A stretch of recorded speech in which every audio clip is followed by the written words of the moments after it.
हा चॅप्टर जर तुम्हाला एक्झाम पॉइंट ऑफ व्ह्यूने संपवायचा असेल तर हा व्हिडिओ फक्त तुमच्यासाठी आहे, कारण मी तुम्हाला येत्या 40-50 मॅक्झिमम एका तासात या चॅप्टर मधील होतं न तो सगळं समजून सांगतो आणि सोबतच जे पण क्वेश्चन एक्झाम मध्ये आलेले आहे ते सगळ्यात शेवटी दाखवेल आणि कोणते कोणते येतात ते मधात मी तुम्हाला सांगतो. फक्त तुमचं काम काय, लक्ष देऊन ऐका आणि या चॅप्टर बद्दल समजा हा चॅप्टर असला सायन्सचा तर या सायंटिफिक जवळपास काही नाही, म्हणून फक्त इन्फॉर्मेशन आहे. म्हणून मला हा चॅप्टर शिकवायला खूप कमी वेळ लागेल, पण तुम्हाला करायला खूप वेळ लागणार आहे, कारण हे दोनच चॅप्टर असे आहे, सॉरी 3 आहे, एक 4th नंबरचा चॅप्टर, एक 9th नंबर आणि एक 10th नंबर, की याच्यामधील मोठे मोठे क्वेश्चन सायन्स 2 मध्ये येतात.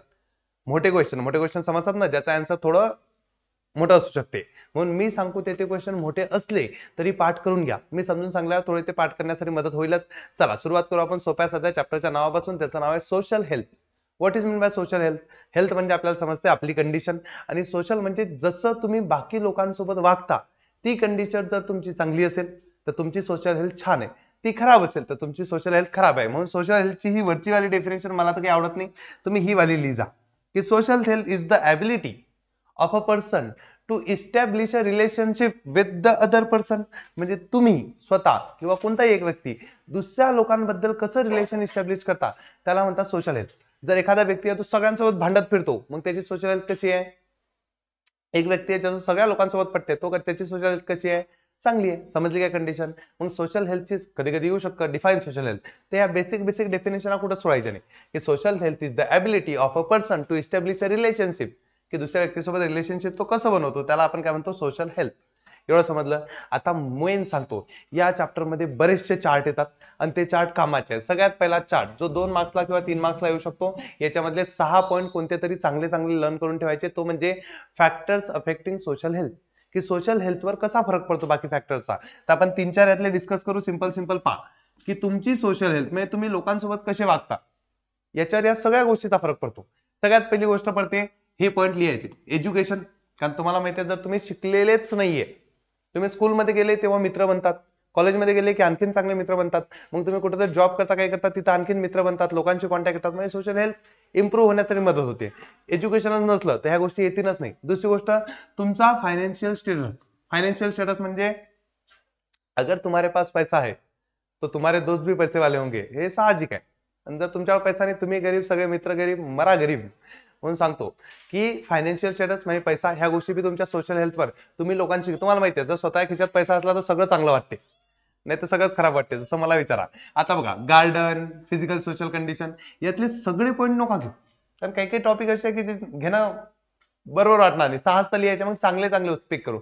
गार्डन एक गरजेचं आहे, कारण तुमच्या एरियामध्ये कुठेही गार्डन असेल तर तिथं लोक भेटतात, तुम्ही तिथे जाऊन बसता, लोकांशी बोलचाल होते, सोशल हेल्थ बेटर होते, तिथं ग्रीनरी असते, सगळ्या गोष्टी होतात, थोडं बेटरमेंट येते लाईफमध्ये. पण ते न घेता आपण ह्याच्यावर फोकस करू. तिसरं की social and physical condition of surrounding, की तुमच्या आजूबाजूची कंडिशन कशी आहे याच्यावर पण तुमची सोशल हेल्थ डिपेंड करते. जसं तुमच्या आजूबाजूला सगळे लोक बेवडेच आहे, संध्याकाळ झाली की सगळेजण पेतात, मस्त झपतात, भांडणं करतात, कशी काय तुमची सोशल हेल्थ चांगली राहील? किंवा तुमच्या आजूबाजूला एक छान गार्डन आहे, तिथं रोज संध्याकाळी लोक बसतात, गप्पा टप्पा मारतात, चांगल्या गोष्टी होतात, काही इव्हेंट होतात, सोशल हेल्थ चांगली राहील. मग तुमचं सराउंडिंग कसं आहे त्याच्यावर डिपेंड करते, मग ते पण सराउंडिंग लिहायचं. नंतर गोष्ट लिहायची, टॉयलेट वॉयलेट काही लिहू नका, पाणी गिनी लिहू नका. हा, पॉलिटिकल कंडिशन पण लिहू नका. प्लेग्राऊंड लिहा. चौथं की तुमच्या आजूबाजूला जर प्लेग्राऊंड असतील तर तुमची हेल्थ चांगली राहिली की सोशल हेल्थ ऑटोमॅटिक चांगली होते. नंतर ही लिहा 5वं, एज्युकेशन अँड जॉब ऑपॉर्च्युनिटी. नंतर हे पण लिहा, सॅटिस्फाईंग बेसिक नीड. तर असे 5-6 याच्यातले लक्षात ठेवा, की जे तुम्हाला जर हा चार्ट आला आणि त्यानं 6 बॉक्स दिले तर 6 बॉक्स मध्ये तुम्हाला काहीतरी लिहिता आलं पाहिजे. समजली सिंपल गोष्ट? एवढ्या सोप्या गोष्टीवर आपण सोशल हेल्थच्या पुढे जाऊ आणि आता असे फॅक्टर पाहू जे 3 ज्याच्यावर मोठे क्वेश्चन येण्याचे चान्सेस जास्त आहे. मी तुम्हाला पॉईंट काढून देतो. तुमच्या पुस्तकात असं दर पॅराग्राफ दिले आहे, पॅराग्राफ मध्ये आन्सर लिहायचं नाही. सायन्सच्या प्रत्येक क्वेश्चनचा आन्सर पॅराग्राफ मध्ये लिहित नसतात, पॉईंट्स मध्ये लिहितात. 2 मार्क्ससाठी 4 पॉईंट लिहिले गचकन मार्क्स भेटतात, 6 पॉईंट लिहायचे 3 मार्क्ससाठी. मग पहा, फॅक्टर डिस्टर्बिंग सोशल हेल्थ, की तुम्ही चांगले आहे पण तुमची ही चांगली हेल्थ डिस्टर्ब करण्यासाठी कोणकोणते फॅक्टर रिस्पॉन्सिबल आहे? तर सगळ्यात पहिली गोष्ट रिस्पॉन्सिबल आहे ते म्हणजे मेंटल स्ट्रेस. आता मेंटल स्ट्रेस म्हणजे टेन्शन खूप कारणाने येऊ शकते. मग ते सगळे कारण तर आपण लिहू शकत नाही, कारण प्रत्येक व्यक्तीचे अलग अलग कारण आहे. कारण जहां किसी के सपने पूरे होते वहीं से कुछ कुछ लोगों का स्ट्रगल सुरू होता है. तर मग त्याच्यामुळे कसं आहे माहितीये का, खूप जण असे आहे की जे 60-70% खुश असतील, की 70% पडले वाव मजाच मजा. आणि काही लेकरं असे आहे की ज्यांना 70% पडतात त्यांना 80-85 टेन्शन आहे.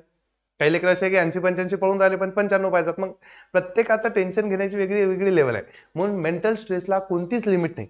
मेंटल स्ट्रेस कोणत्याही गोष्टीचा डेव्हलप होऊ शकतो, किती लेवलपर्यंत होऊ शकतो. पण एवढ्या गोष्टी इथं लिहिणं पॉसिबल नाही, म्हणून आपण 4-5 पॉईंट काढू आणि मेंटल स्ट्रेस मध्ये लिहून टाकू. जर मेंटल स्ट्रेस असला तर तुम्हालाच जर ताण आहे तर तुम्ही लोकांसोबत चांगलं बिहेवियर दाखवू शकत नाही. मग तुम्हाला ताण काय येऊ शकतो तर सांगतो कशामुळे ताण येऊ शकतो. तर हे स्टुडंट बद्दलचेच वाक्य आहे बरेचसे, जेणेकरून तुम्ही रिलेट होता. सगळ्यात पहिली गोष्ट लिहायची बघा, बुक मध्ये हे सगळं ढाच्यामध्ये दिलंय पूर्णच पूर्ण. तसं तसं लिहिलं तर मार्क्स भेटत नाही. पॉईंट्स काढायचे आणि पॉईंट्स पार्ट केले की मागचं थोडंसं मागे पुढे पण झालं तरी चालून जाते. पहिला पॉईंट काय लिहायचा, इन्क्रीज्ड कॉम्पिटिशन. कॉम्पिटिशन वाढली आहे. 2020 मध्ये ज्याने काही युट्यूबवर लेक्चर टाकलं सगळ्यांचं चाललं. आता बघा 7-8 महिने झाले जीव चाललाय सगळा वन शॉट बनवून, किती क्वालिटी वन शॉट चालू आहे तरी होत नाही ग्रोथ. का तर कॉम्पिटिशन. मग पहा, the growing population leads to more competition. लोकसंख्या वाढली, कॉम्पिटिशन वाढलं. फॉर कशा कॉम्पिटिशन सुरू आहे, एज्युकेशनसाठी आहे, जॉबसाठी आहे, बिझनेससाठी आहे, बिझनेस ऑपॉर्च्युनिटी. आणि या सगळ्यामुळे स्ट्रेस येतो की नोकऱ्या नाही, शिक्षण घ्या, कसं घ्या, जेई नीटसाठी एवढे पर्सेंटेज पाहिजे तेवढं टेन्शन येण्याचे टॉपिक आहे. मग increase competition is a first causes of mental stress. समजलं. दुसरी गोष्ट, लोनलीनेस इन चिल्ड्रन. जे लहान लहान लेकर असतात ते एकटे एकटे असतात. आता तुम्ही म्हणता गावाकडे कोण एकटं असतं, सगळेच तर आजूबाजूला लोक असतात. तुमच्याकडे काही नाही, पण शहरात इतकी वर्स्ट कंडिशन आहे. मायबाप दोन्ही जॉबवर जातात, लेकरू कितकं म्हणजे 8वी-9वीत होत चाललंय, पण मायबाप त्याला दिवसभर अवेलेबलच नाहीये. मग लेकरू दिवसभर एकटंच आहे, कारण आजी आबा इथं ठेवू नाही शकत, कारण एवढा पैसा नाहीये की सगळी न्यूक्लिअर फॅमिली इथं राहील. मग सगळी ते जॉईंट फॅमिली इथं राहील, तर सगळ्या फॅमिली अलग अलग आहेत. नवरा बायको, 2 लेकरं घरी, नवरा बायको जॉबवर.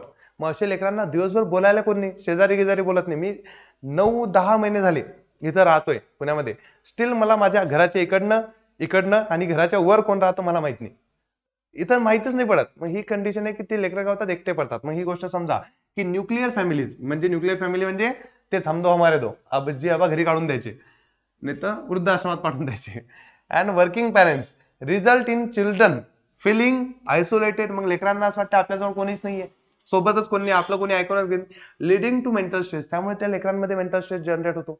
आता बघा, हे पॉईंट्स मी तुम्हाला देऊन टाकू शकतो आणि म्हणू शकतो हे पाठ करा, बट ते तसे पाठ होत नाही. जेव्हा मी तुम्हाला या गोष्टी सांगेल तुम्ही शांततेत बसून ऐकसान, या गोष्टी सोबत सोबत लिहून घेसान, ऑटोमॅटिक पाठ होण्यासाठी मदत होईल, पेपरात आठवतील. कारण हे आठवणं महत्वाचं आहे. म्हणून या व्हिडिओला वेळ लागला तर चालेल, पण हे मोठे क्वेश्चन करून घे जा. चलो नेक्स्ट, जेंडर डिस्क्रिमिनेशन. आता थर्ड पॉइंट मध्ये काय बघा,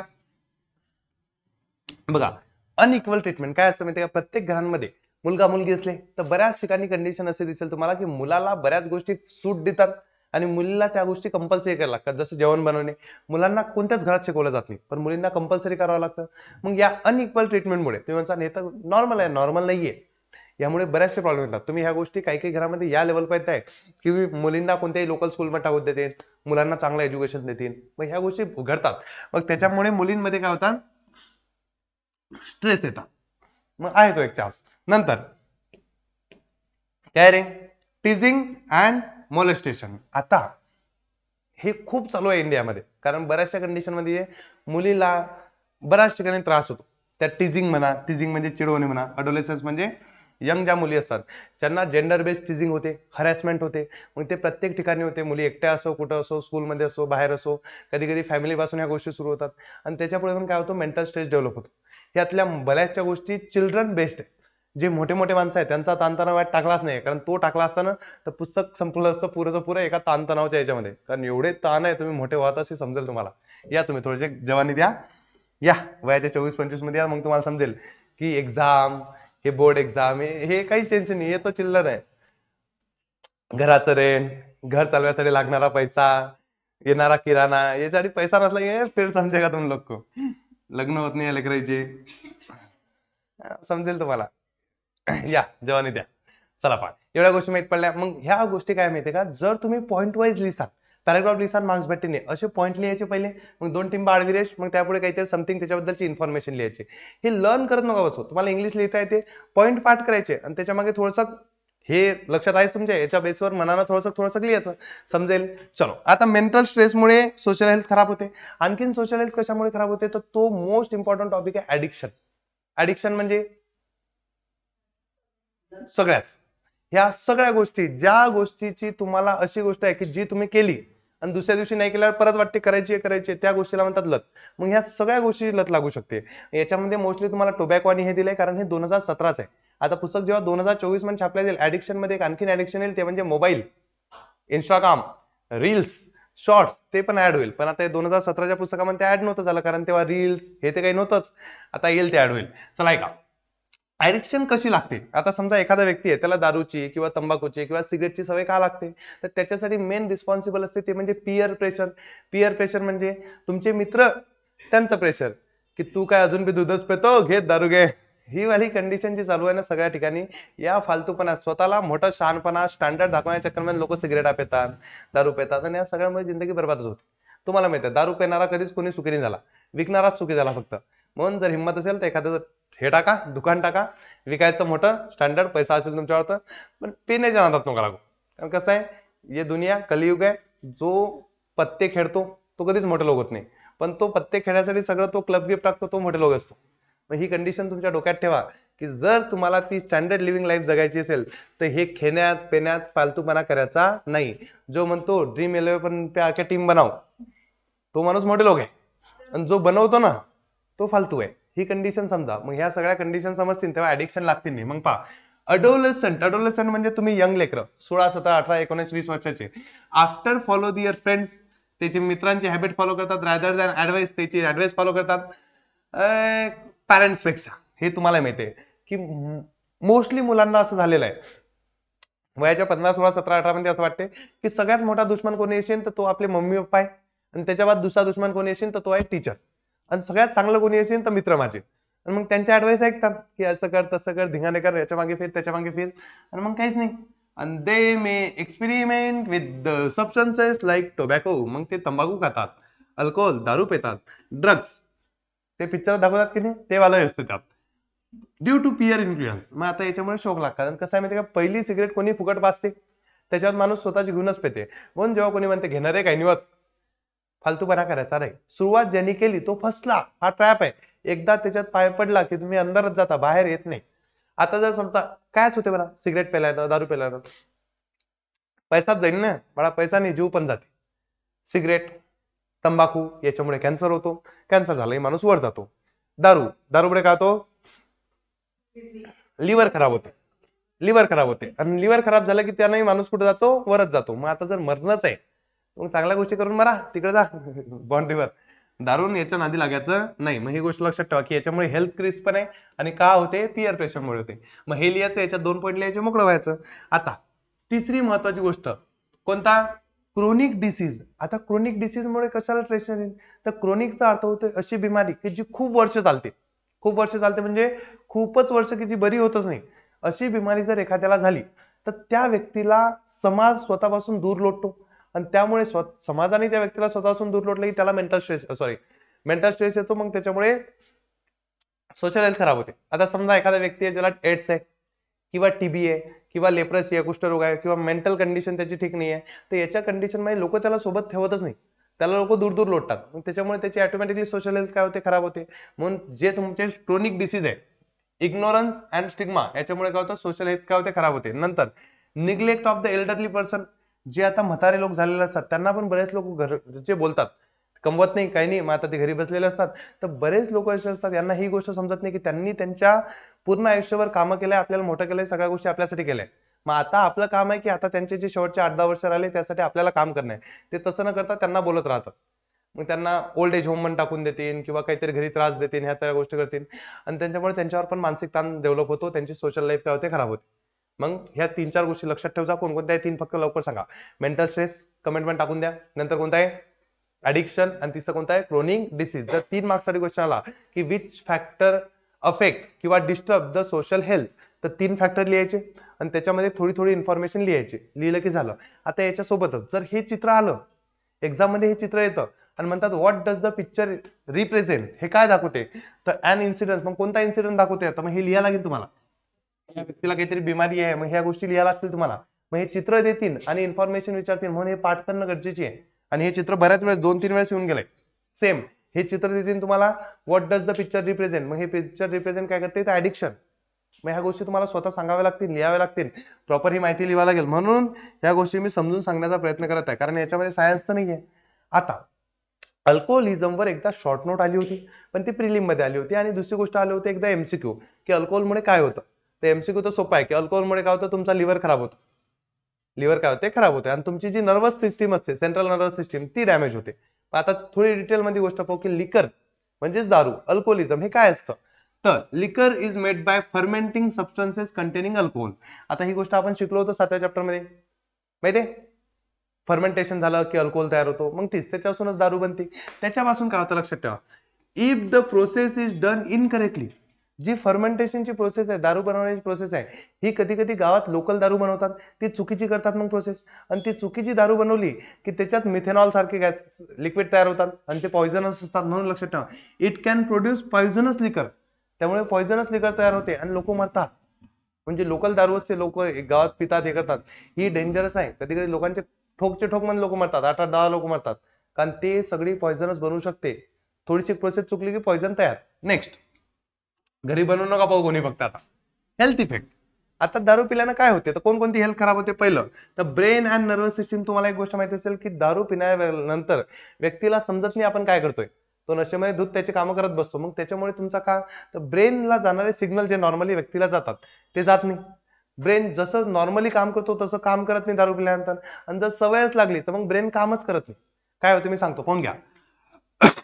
अल्कोहोलिझम हा brain showing cognitive abilities and affecting memory learning, especially adolescent. जे लहान लेकरांनी म्हणतात, जे यंग लोक आहेत त्यांच्यामध्ये त्यांची लर्निंग ॲबिलिटी, मेमरी ह्या गोष्टी लॉस होतात. म्हणजे जे शिकण्याची कॅपॅसिटी आहे. तुम्ही जर कोणी एखादा व्यक्ती असेल जो 18-19 पासून दारू प्यायला सुरुवात करेल, कॉलेज चालू याच्यापासून, डोकंच चालत नाही त्याचं. ते कबीर सिंग सारखं नसते की सट दारू पिऊन राहिला तरी डॉक्टरचे थेसिस लिहून राहिला, वो सिर्फ पिक्चरों में होता है. ऍक्च्युअल मध्ये मेमरी काम करणं काय होऊन जाते, बंद पडून जाते. मग तुम्हाला शिकायची इच्छा होत नाही, कारण डोकंच चालत नाही एका ठिकाणावर. मग ही गोष्ट समजा. नंतर लिव्हर डॅमेज. मग कोणी विचारलं की दारूमुळे काय होते, तर लिव्हर डॅमेज होते. क्रोनिक ड्रिंकिंग म्हणजे जर तुम्ही कंटिन्युअसली खूप वर्ष पित आहे, damages the liver and reduces the person life span. Liver खलास, माणूस खलास, संपला विषय. मग या गोष्टी डोक्यात ठेव जा, की अल्कोहोलमुळे काय होत असते, तर ब्रेन आणि स्पायनल नर्वस सिस्टीमला इश्यू होतो. दुसरं कशाला इश्यू होतो, लिव्हर डॅमेज होतो. अडोलेसेन्स, यंग एजच्या मुलांना काय होतं, त्याचा मेमरी लॉस होतो. मेमरी म्हणजे रिमेंबर करण्यामध्ये, कोणती गोष्ट लक्षात ठेवण्यामुळे त्रास होतो. काही गोष्टी लक्षात राहत नाही त्यांच्या, लक्षात ठेवायला त्रास होतो. आणि सोबतच दुसरी काय होते, लर्निंग ॲबिलिटी असते, ती पण काय होते, ड्रॉप होते. मग हे जे थेरॉटिकल मी तुम्हाला सांगतो हे ऐकून घ्या, यातले कामाचे पॉईंट लिहून घे जा. पेपरात जर आले तर तुम्हाला मनाला लिहिता आले पाहिजे. त्याच्यात असं गरजेचं नाही, हे काही रूल लॉज नाहीये की जसे तसे पाहिजेत, पण ऐकल्यामुळे तुम्हाला लिहिल्यात मदत होईल. चलो नेक्स्ट. चला आता हा चित्र पहा. हे चित्र एक्झाम मध्ये आलं होतं. आणि एक्सप्लेन युअर व्ह्यूज, की तुमचं काय मत आहे ते सांगा. मग तुमचं मत तुम्हाला नवनीत मध्ये भेटून देईल, की या टाइम मध्ये लेकरं कधीचा, हे 2000 सालचा आहे समजा. या टाइम मध्ये लेकरं नुसते बाहेरच खेळायचे. इव्हन आमची कंडिशन, आम्ही रात्री 8-8 वाजता लोक दिसत नव्हते, त्यात लोक तो खेळायचो, क्रिकेट खेळायचो. तेच चालू असायचं कंटिन्यू. रात्र दिवस, सकाळी इकडे तिकडे फिरणं, हे करणं ते करणं, सगळे खेळ खेळायचे. मग तेव्हा घरचे ओळूळ घरात आणते, घरात बसणं व्हायना, अंदर किती ऊन असलं तरी 12-12 वाजता लोक 4-4 वाजता चालले क्रिकेट खेळायला, ही कंडिशन होती. आता अशी कंडिशन आहे, घरचे म्हणतात बाहेर जाणं थोडासा, काय नुसते टीव्हीच पाहतं, नुसता मोबाईलवर पोरगं बसेल असेल, सकाळ दुपार संध्याकाळ टिंगटिंग टिंगटिंग टिंगटिंग टिंगटिंग चालूच आहे. मग ह्या दोन कंडिशन बदलल्या, की आधी लोकांचं म्हणणं होतं घरात ये, घरात तरी राहा. कारण काय तर मुलं सोशली खूप बाहेर होते. कारण काय तर घरामध्ये असं काहीच नव्हतं, टेक्नॉलॉजी नव्हती, मोबाईल्स नव्हते, हे नव्हते, त्यामुळे मुलांना बाहेरच खेळ होते मनोरंजनाचे. आता अशी कंडिशन झाली की टेक्नॉलॉजीमुळे घरात मोबाईल आलाय, सगळे मुलं इंडोर गेम्स, जे मोबाईल गेम्स असतात त्याच्यामध्ये जास्त बिझी आहे, व्हिडिओ गेम्स मध्ये जास्त बिझी आहे. आणि याच्यामुळे मोस्ट प्रॉब्लेम काय होते माहिती का, मुलांमध्ये खूप सारे प्रॉब्लेम होते. खूप सारे प्रॉब्लेम म्हणजे ते दिसतीलच पुढे. मग ते सगळे प्रॉब्लेम लिहायचे, या पिक्चर बद्दल 2 वाक्य लिहायचे, या पिक्चर बद्दल 2 वाक्य लिहायचे. हे नवनीत मध्ये शोधून ठेवा, आताच लिहून ठेवा, कारण मी काढणार होतो हे वाक्य, बट माझं लक्षच नाही राहिलं काढायचं. तर याच्याबद्दलचे सेंटेन्स लक्षात ठेव जा. एक्स प्लेन, हे वाचून जा. हे पाठ करायची गरज नाही, वाचून जायचं, पेपरात आलं की लिहून काढायचं मनानं, मागे पुढे चालते थोडंसं. चला आता impact of excessive use of technology on social health. जर समजा तुम्ही टेक्नॉलॉजी जास्त यूज केली, टेक्नॉलॉजीच्या नावावर आपल्याजवळ काय यायचं आहे, हे डबळ आहे फक्त मोबाईल. हा जर तुम्ही याचा प्रॉपर यूज केला नाही, आता तुम्ही जर असे माझे व्हिडिओ पाहण्यासाठी यूज करसाल, हा व्हिडिओ शेअर करण्यासाठी मोबाईल यूज करसाल, तर इट इज गुड. पण जर तुम्ही याचा उपयोग जर नुसते रील्स पाहण्यासाठी केले, व्हिडिओज पाहण्यासाठी केले, टाइमपास करत बसले, पबजी, फ्री फायर, तर मग जिंदगी बरबाद आहे. तत्वा impact of excessive use of technology हे आलते एक्झाम मध्ये. मग आता तुम्हाला सांगा याच्यातला कोणताही क्वेश्चन आला 6 पॉईंट लिहाच लागतात. मग तुम्ही माझी गोष्ट आहे का हे ऐकून घ्या चांगलं, नाही तुम्हाला 6 पॉईंट लिहायत मदत होईल. आता जर तुम्ही कोणतीही गोष्ट रेग्युलर केली, आता जे मुलं फ्री फायर पबजी खेळतात किंवा जे दररोज रील्स आणि हे पाहतात, इंस्टाग्राम यूज करतात, त्या मुलांना ही गोष्ट माहिती आहे, त्यांना लागली आहे सवय.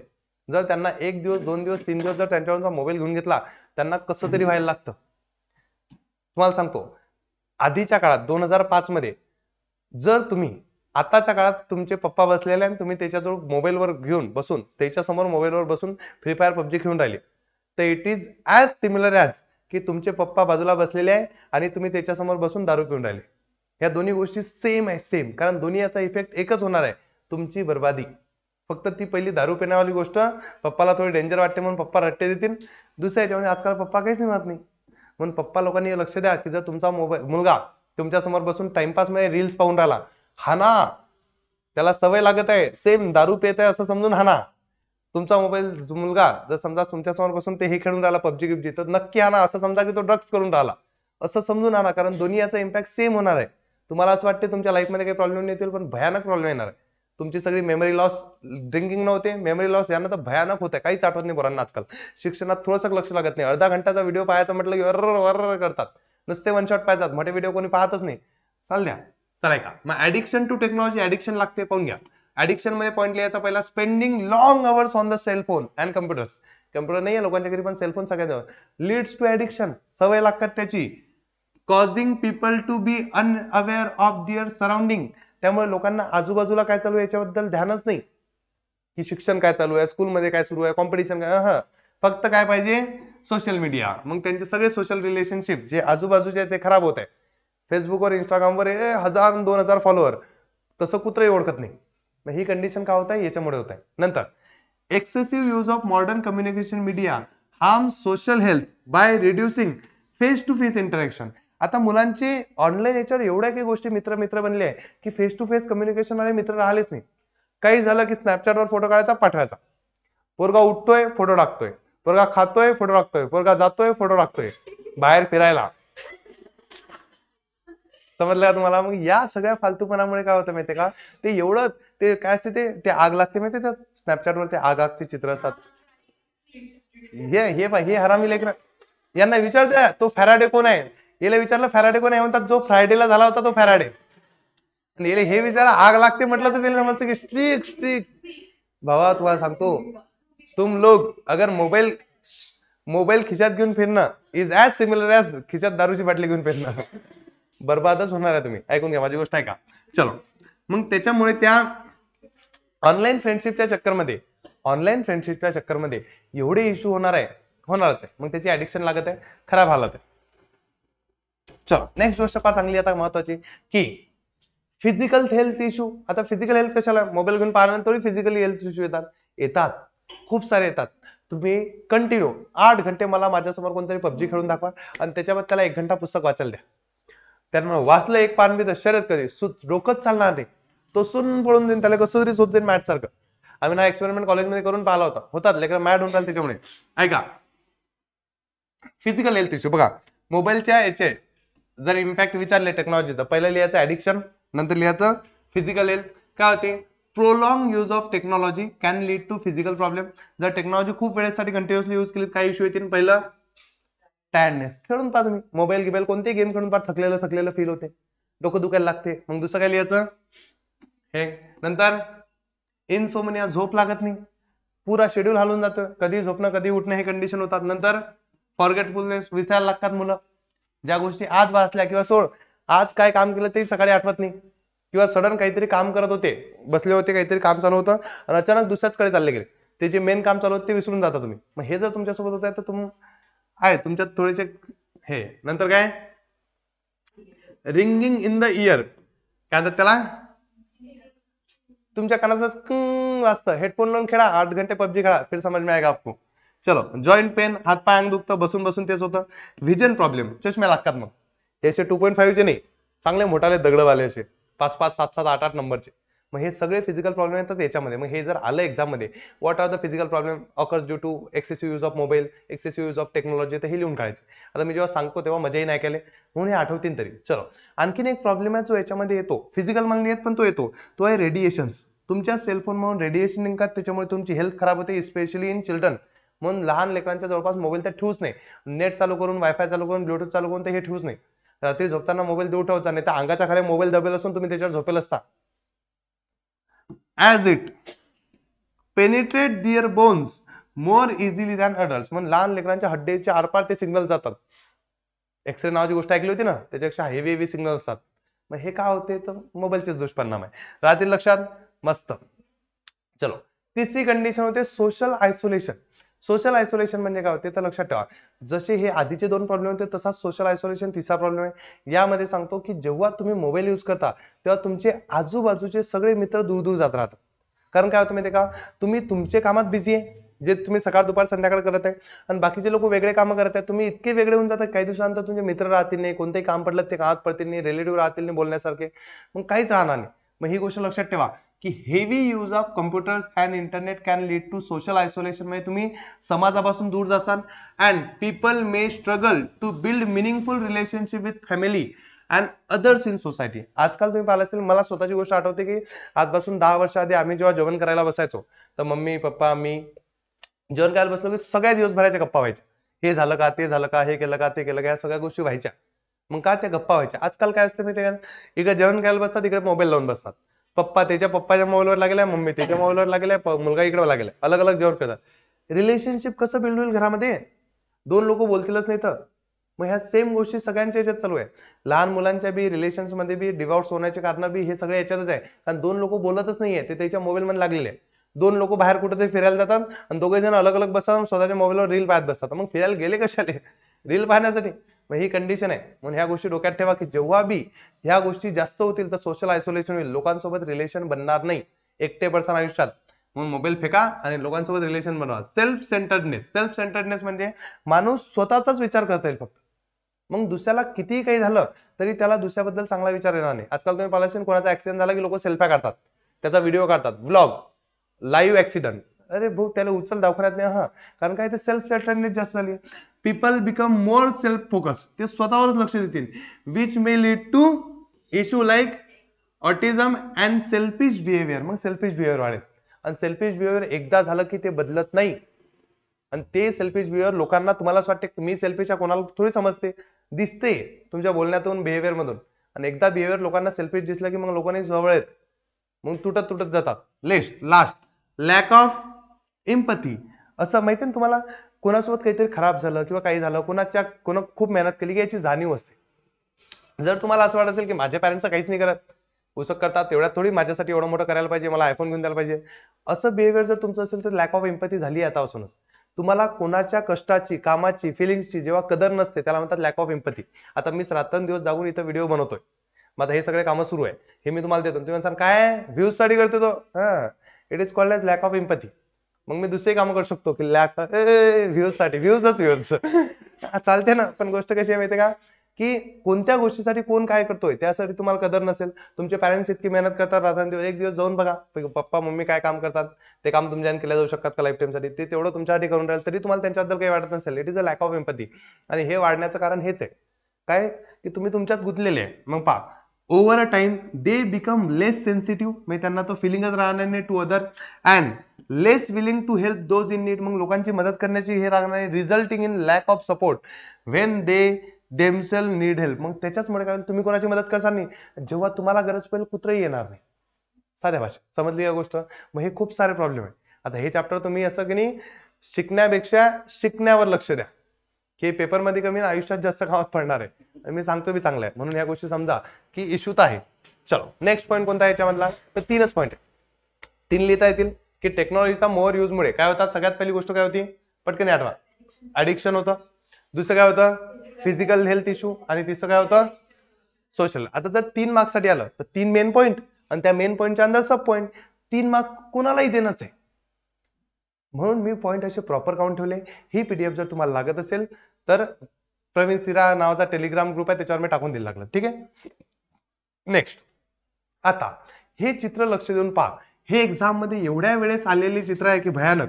आणि जे मी तुम्हाला आता सांगितलं ना तीच गोष्ट ती परत सांगतोय की हा मुलगा आहे, तो मोबाईल पाहता पाहता जेवण करतोय, तो त्याच्यावर मोठू पतलू पाव काही पाव काही पाव, पण घरी मम्मीशी बोलत नाही, कोणाशी बोलत नाही. तेच डोकं नाही चालणार. या पुराल कधीतरी त्या पंक्तीत बसवा भंडाऱ्याच्या, जेवणच धगत नाही याला, आजूबाजूला पाहिजे म्हणते काही सुरूच नाही, म्हणते कसं काय खाऊ, काहीतरी पाहिजे त्याशिवाय करमत नाही, हे होते. दुसरं, हा पा रस्त्यात सेल्फी काढून राहिला, लक्षच नाही मागून गाडी आली. माझं म्हणणं आहे मागच्या माणसाने हॉर्न वाजवा की बाहेर निघून आवाज द्या. फोटोवाल्यास तेवढं चुकले, अंदरून हॉर्न वाजवा ना, पण याचा हॉर्नकडे लक्ष नसेल. तुम्ही मागची ऐकलं असेल, कोणीतरी एक सेलिब्रिटी होतं, सीए होती ती मुलगी, मे बी कुठं तर डोंगरावर होती, पडली बिचारी तो व्लॉग बनवायच्या चक्करमध्ये. मग हे असे धंदे होते. मग हे थोडं लक्ष देऊन, मग हे be taking selfie on the road, त्याला सेल्फीचा नाद लागलाय. हा पा की याचा विचार ऍक्सिडेंट झाला, लोक काय काढून राहिले, फोटो काढून राहिले. हा बी याच व्यक्तीचा फोटो काढतोय, हा बी याच व्यक्तीचा फोटो काढतोय, पण फोटो दोघांचा अलग अलग आहे. कसं काय, जाऊ द्या. आता चित्राचा फॉल्ट आहे, पण लक्षात ठेवा फिलिंग की हे इश्यू खूप सारे चालू आहे. मग लोक मदत करत नाही, तर ते व्हिडिओज काढणं याच्यावर लक्ष येतात की मला लोकांना पाठवू द्या की मी ऍक्सिडेंट पाहिलाय. काय मोठी गोष्ट आहे. पण हे 3 चित्र पेपरात येतील, या चित्राबद्दल एक्सप्लेनेशन विचारतील, तर एक्सप्लेनेशन गाईड मधून आजच लिहून घ्या.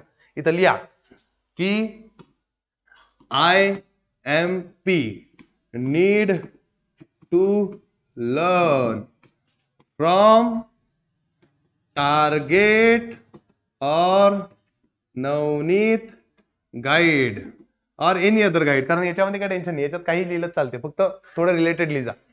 नाही तर या चित्राचं या चित्रासाठी लिहिसान कसं तरी विचित्र होऊन जाईल. समजलं का. चल आता मस्त एक सायबर क्राईम वाला टॉपिक आहे. हा एक नंबर आहे. तुम्हाला फील येईल. सायबर क्राईम बद्दल बी 3 वेळेस क्वेश्चन आला होता. एक वेळेस या 3 पैकी कोणतं तरी एक चित्र देतात आणि म्हणतात एक्सप्लेन द फिगर, 3 मार्गाला. आता एक्सप्लेन म्हणतील तर सगळंच लिहावं लागेल. मग पहिले तर सायबर क्राईमची डेफिनेशन लक्षात ठेवा की कोणताही क्राईम जो युजिंग इंटरनेट होतो त्याला आपण सायबर क्राईम म्हणतो. कोणताही क्राईम युजिंग इंटरनेट झाला की त्याला सायबर क्राईम म्हणतात. बघा तुम्ही सगळेच सायबर क्राईम बद्दल डिटेल सांगितलेलं आहे, लक्षात ठेवा. Cyber crime is the illegal activities. Illegal म्हणजे ज्या लिगल नाहीये. तुम्ही म्हणसान कोणाला फोन लावला, मेसेज टाकला, इलिगल. कोणाला फोन लावणे इलिगल नाही, पण कोणाला फोन लावून धमकी देणे, कोणाला मेसेज टाकणे नाही, कोणाला मेसेज करून शिवाय देणे, हे सगळं इलिगल आहे. That are committed using the internet. कोणती इलिगल ऍक्टिव्हिटी जेव्हा नेट इंटरनेट यूज करून होते ऑर कम्प्युटर नेटवर्क, तेव्हा त्याला काय म्हणतात, सायबर क्राईम म्हणतात. मग सायबर क्राईम मध्ये काय काय येते, तर दिस कॅन इन्क्लूड हॅकिंग. आता तुमचं फेसबुक अकाउंट आहे ते कोणी हॅक केलं, सायबर क्राईम आहे. आयडेंटिटी थेफ्ट म्हणजे तेच आधार कार्ड पॅन कार्ड त्याच्या करून काहीतरी चोऱ्या केल्या, ते बी. ऑनलाईन फ्रॉड केला तुमच्यासोबत, काय तुम्ही कोणती एखादी गोष्ट मागवली आणि ती गोष्टसाठी तुम्ही पैसे पे केले आणि ती गोष्ट चुकीची निघाली. तुम्ही मोबाईल ऑर्डर केला होता आणि तिकडनं साबण आलं, ऑनलाईन फ्रॉड. नंतर स्प्रेडिंग व्हायरसेस, तुमच्या मोबाईलमध्ये एखादा व्हायरस टाकून दिला ज्यामुळे तुमचा डिव्हाइस खराब झाला, तुमचा डेटा चालला गेला. नंतर सायबर बुलिंग. सायबर बुलिंग मध्ये तुम्ही एखाद्याला नेटवर जाऊन शिव्या देऊन टाकल्या, अंदर तुम्ही सायबर बुलिंग धोका आहे. तोंडावर शिव्या द्यायला काही नाही होत, पण इकडे नाही द्यायच्या. पायरसी. पायरसी म्हणजे तुम्हाला माहिती असेल, मूवी थिएटरमध्ये येतो, थिएटरवाले विकत घेतात, तुम्ही पैसे देऊन पाहता, ते लोक इतकी मेहनत करून बनवतात. इकडे लोक काय करतात, त्याला नेटवर अपलोड करून टाकतात, लोक इकडचे इकडे डाउनलोड करतात. मग ते जे चुकीची कॉपी करणे इज कॉल्ड ॲज पायरसी. आता समजा हा व्हिडिओ आहे, हा व्हिडिओ मी माझ्या नेटवर टाकला, कोणीतरी डाउनलोड केला आणि त्याच्या चॅनलवर टाकला, तर मला चालेल का, नाही ना, आणि मी मेहनत करून बनवलाय व्हिडिओ. मग हे पण काय झालं, पायरसी सारखंच झालं. मग पहा की इलिगल शेअरिंग ऑफ कॉन्टेंट, म्हणजे जो कॉन्टेंट मी बनवलाय तो दुसराच कोणी शेअर करतोय, म्हणजे तुम्ही शेअर केलाच चालते, पण तुमच्या नावानं नको, तुम्ही त्याच्यापासून पैसे नको कमवू, मला कमवू द्या. Other forms of the crime that exploiting digital technology, सगळे याच्यातच आहे. एवढे राहतील लक्षात. मग ह्याची डेफिनेशन, याच्यात कोण कोण येते, हे सिंपल 2 मार्क्ससाठी. आता हे चित्र लक्षात ठेवा, कम्प्युटर मधून आलेला हात, कम्प्युटरमध्ये टाकलेली चाबी, आणि हे काय, हेच कम्प्युटर दिसलं की सायबर क्राईम समजून घ्यायचं. मग आता सायबर क्राईम मध्ये येणारे टॉपिक मी सगळे कव्हर केले, ऐकून घ्या, कामात बी पडतील, लाईफ मध्ये पेपरात ते येतीलच. चला, पहिलं प्रोटेक्शन ऑफ पर्सनल इन्फॉर्मेशन, की तुमची जी पर्सनल इन्फॉर्मेशन आहे, पर्सनल इन्फॉर्मेशन म्हणजे आधार कार्ड, पॅन कार्ड, ह्या गोष्टी कोणाला देत नसतात, किंवा क्रेडिट कार्ड, डेबिट कार्ड याची इन्फॉर्मेशन कोणाला सांगत नसतात. कोणी मागलं की ते आधार कार्ड देऊन टाकतो, तसे कामं करत नसतात. लक्षात ठेवा, Aadhaar, PAN card information, bank advise not to share personal detail like Aadhaar card, PAN card, credit card, debit card, माहिती आहे ते एटीएम कार्ड मधलं कार्ड नंबर और किंवा pin, to prevent identity theft and fraud. कारण तुम्ही हे शेअर केले तर फ्रॉड होऊ शकतो, आणि हा फ्रॉड खूप वाढलाय आजकाल. तुम्हाला लोक फोन करतात की आम्ही बँकेतून बोलत आहे, तुमचं ते कार्ड बंद पडेल, मला तुमचे आयडी ही इन्फॉर्मेशन सांगा, तुम्ही सांगून देता, सांगतच नसतात, कोणतीच बँक फोन करत नाही तुम्हाला. म्हणून अशा इन्फॉर्मेशन कधी शेअर करायच्या नाही. कितीही काही होत असलं तरी क्रेडिट कार्ड, डेबिट कार्ड, आधार कार्ड याचे नंबर शेअर करायचे नाही. काही झालं तर द्यायचे नाही. आणि तो ओटीपी नावाची गोष्ट आहे की ते तर द्यायचीच नाही, कधीच नाही द्यायचे. ते ओटीपी आला की त्याच्यावर लिहून येतं सगळं की ओटीपी का आलाय, की एवढे पैसे कट करण्यासाठी आलाय, कशासाठी आलाय, लॉग इन साठी आलाय. मग ती गोष्ट वाचायची आणि ती प्रॉपर असेल तरच ओटीपी शेअर करायचा, नाही तर शेअर करायचा नाही. नंतर पिन सेफ्टी. पिन सेफ्टी म्हणजे माहिती आहे ना, पिन म्हणजे डोक्यात लावायची नका समजू, ते password password password safety. Never disclose your pin म्हणजेच password while withdrawing cash or making card payment to avoid unauthorise transaction. आजकाल तुम्ही पाहिलं असेल सीसीटीव्ही असतात, मग तुम्ही डायरेक्ट धड असा पिन टाकता, मग ते पाहतात ना सीसीटीव्ही बी. तुमची आधार कार्ड पॅन कार्ड डिटेल भेटली त्यांना सीसीटीव्ही कोड पाहिला, बोंबलून देसान सगळं सगळं. म्हणून काय करतात, ते पिनकोड टाकताना हे करताना थोडे लपून टाकायचे. दर 1 महिन्या 2 महिन्यानंतर ते पिनकोड चेंज करत राहायचे, कारण पैसा तुम्हाला आहे. नेहमी बँक डिटेल म्हणजे तुमच्यावर बँक अकाउंट 2 असले पाहिजे. एक हा ऑनलाईन ट्रान्झॅक्शन साठी आणि एक परमनंट साठी, की ज्यात खूप सारा पैसा आहे तो परमनंट अकाउंट मध्ये, त्याचं काही पिन कार्ड गिन कार्ड काहीच नसलं पाहिजे, तो डायरेक्ट सेफ बँकेत. आणि एक पैसा कसा हाच युपीआय ट्रान्झॅक्शन साठी 10-20 हजार रुपये त्या अकाउंट मध्ये पडलेले, काही काम पडलं ते युज केले अशासाठी. मग हे ठेवा लागतं. माझे स्वतः 3-3 बँक अकाउंट आहे. एक त्या कामासाठी, एक सेव्हिंगचा वेगळा आहे, एक तो करंट अकाउंट युपीआय साठी वेगळा आहे, की तो प्रत्येक ठिकाणी देत फिरतो मी, की कोणी घ्या काही नाही. 8,000 रुपये त्यात काढले तर काढले, तेवढेच आहे. आता 2 दिवसानं पैसे कटले की ते 2-4 हजारच राहतात, मग ती गोष्ट चालू राहते. मग ते तुमच्या लक्षात ठेवा की हे पिन गिन शेअर करत नसतात. मग पहिलं काय लक्षात ठेवायचं, सायबर क्राईम मधलं प्रोटेक्शन ऑफ पर्सनल इन्फॉर्मेशन. दुसरं काय करायचं,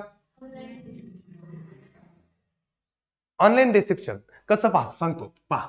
मिसलिडिंग ऍडव्हर्टाइजमेंट. मिसलिडिंग ऍडव्हर्टाइजमेंट म्हणजे रे, तर बऱ्याचशा ऍडव्हर्टाइजमेंट असतात ज्या चुकीच्या असतात, पण त्याच्यावर तुम्ही लक्ष देता. आता समजा तुम्हाला जर कोणी एखादी गोष्ट म्हणतो की हा मोबाईल ऍपलचा आयफोन 16 प्रो फक्त 12,000. पॉसिबल आहे का? पण बरेच लोक घेतात. अक्कल वापरायची गरज नाही. एवढा मोठा मोबाईल इतक्या स्वस्तात भेटेल. मी पोस्ट ऑफिस मध्ये होतो, माझी एखादी नंतर स्टोरी सांगेल मी तुम्हाला. एवढा फ्रॉड करतात लोक भयानक. पहा, consumer may be deceived by website offering high quality item but actually selling the inferior or damaged product. मग दाखवतील काही अलग आणि देतील काहीतरी अलग. मग अशा गोष्टी होतात बऱ्याचशा जिंदगीमध्ये. मग या गोष्टीपासून सावधान राहायचं. कोणतीच गोष्ट त्याच्या व्हॅल्यूपेक्षा स्वस्तात भेटत नाही, म्हणून ऑर्डर करताना लक्ष ठेवूनच ऑर्डर करायचं. नाही तर मोबाईल स्वस्तात भेटून राहिला, घेतो ऑर्डर करून 5,000 मोबाईल भेटून राहिला ऍपलचा, तुझा मावसा बसला किती आले नसतं का. हा, अनऑथोराइज ट्रान्झॅक्शन म्हणजे bank transaction may occurs using your pin without your knowledge. कधी कधी असं होऊ शकतं की तुम्ही माहितच नाही, एखाद्या वेबसाईटवर चालले गेले, तुम्हाला ते म्हणतील दुसरा डेटा टाका, आणि तुम्हाला माहित पण नाही पडेल की ते म्हणतील ओटीपी टाका. तुम्ही ओटीपी टाकून देसा आणि तुमच्या बँकेतले पैसे काढून जातील. कारण का, तर तुम्ही दुसरीच इन्फॉर्मेशन शेअर करताय आणि तिचं नाव वेगळ्या इन्फॉर्मेशनचं आहे. म्हणून कोणतीही वेबसाईट ओपन करताना डोकं लावत जा. प्रत्येक वेबसाईटवर क्लिक करत नसतात, कारण वेबसाईट पण धिगाणे करू शकतात. म्हणून या गोष्टी लक्षात ठेवतात. चलो, नंतर काय, hacking and information theft. Hacking म्हणजे सारखं आहे, तुमचं जे बी अकाउंट असेल त्याची इन्फॉर्मेशन दुसऱ्याकडे असणे आणि तो त्याला ऍक्सेस करणे, याला हॅकिंग म्हणतात. इन्फॉर्मेशन थेफ्ट म्हणजे तुमचा डेटा असतो ना, तो जर डेटा गेला, तुमचे काही पर्सनल इन्फॉर्मेशन असेल, फोटोज व्हिडिओज असतील, ते पण दुसऱ्यापर्यंत गेले तर इश्यू होतात. मग आता पहा, हॅकिंग म्हणजे काय, तर सेन्सिटिव्ह इन्फॉर्मेशन फ्रॉम गव्हर्नमेंट किंवा कंपनीज किंवा इंडिव्हिज्युअल किंवा तुमची स्वतःची is stolen by the internet and misuse. ती इन्फॉर्मेशन चोरल्या जाऊ शकते आणि त्याचा चुकीचा वापर होऊ शकते. समजा तुमचं इंस्टाग्रामचं अकाउंट आहे, त्याचा डेटा ऍक्सेस कोणतरी घेतला, हॅक केलं तुमचं अकाउंट, आणि कोणा तिसऱ्या व्यक्तीला शिव्या दिला, कोणाला पकडतील, तुला येऊन पकडतील.